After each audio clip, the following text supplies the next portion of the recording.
This tutorial will illustrate the Archiva tool to look up ISBN numbers and convert the bibliographic data into a record in the Archiva database.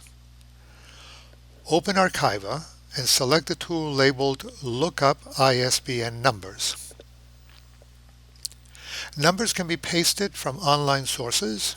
They can also be entered through barcode scanners connected with the user's computer.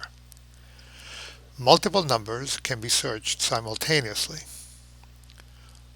Once the numbers have been entered, click OK, and Archiva opens the Scanned ISBN Numbers database with the bibliographic data parsed into individual records.